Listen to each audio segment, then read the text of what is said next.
Alors, j'ai abordé dans une série de vidéos les différents profils d'immigrés et leur intégration dans leur pays d'accueil. Cette fois-ci, nous allons passer de l'autre côté du miroir et nous allons parler des différents visages de ceux qui accueillent. Je ne vends pas le rêve, je ne fais pas de miracle. Mais par contre, je t'accompagne dans une vraie transformation pour découvrir la vérité, ta vérité, et pour se reconnecter à toi au-delà des blessures. Je suis la Queen Sissi, bienvenue sur ma chaîne YouTube.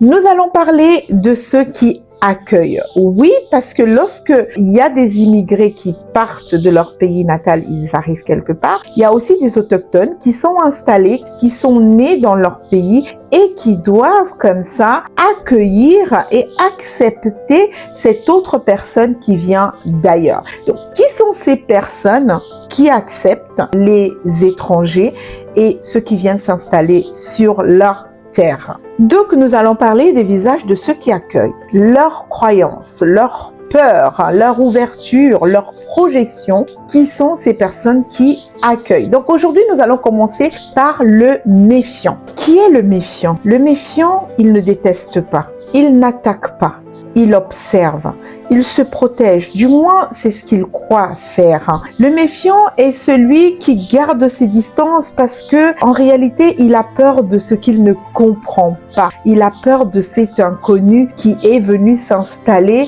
mais il le regarde en gardant la bonne distance parce qu'il a peur de perdre son confort quand même, ses repères, sa position, qu'est-ce qui se passe. Il observe avant de rentrer dans des contacts un petit peu comme ça prolongé, mais il reste poli, mais distant, d'accord? Il ne sait pas trop qui sont ces personnes parce que voilà, on ne sait jamais qui sont ces gens-là, n'est-ce pas? Il garde le sourire crispé, le regard fuyant, il reste cordial, mais il ne tient pas sur ses deux pieds parce que voilà, il y a des intrus, un petit peu. Alors c'est souvent une méfiance qui est due au manque d'exposition. Et aussi, la plupart du temps, grâce aux projections médiatiques. Parce que oui, la télévision, on voit que ces personnes-là ne sont pas comme nous. Alors, il faut s'en méfier.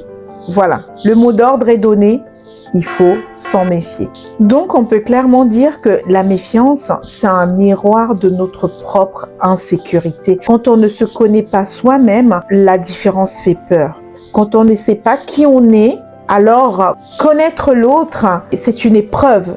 C'est quelque chose qui va être difficile à explorer. Mais le méfiant peut, comme ça, transformer son observation en curiosité. En s'approchant, en ayant une écoute, il va pouvoir découvrir l'autre et toutes ses richesses et ses qualités et bien sûr aussi ses défauts. Donc, la méfiance nous protège peut-être pour un temps, mais l'amour conscient nous protège pour toujours.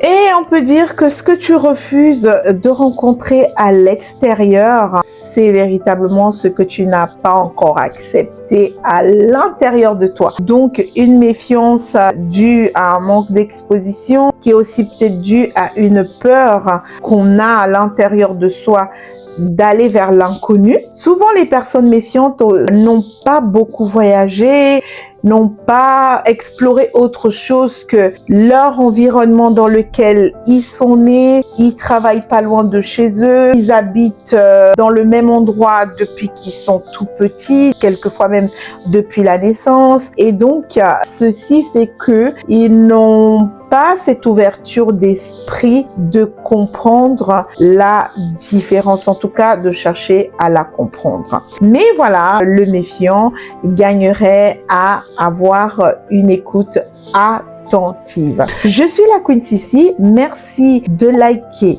de commenter, de partager et surtout de vous abonner et à bientôt pour la prochaine vidéo. Flying down the highway, heading back to my place. Baby, we just need some time, space. Go on time and replay. Got me running like a relay.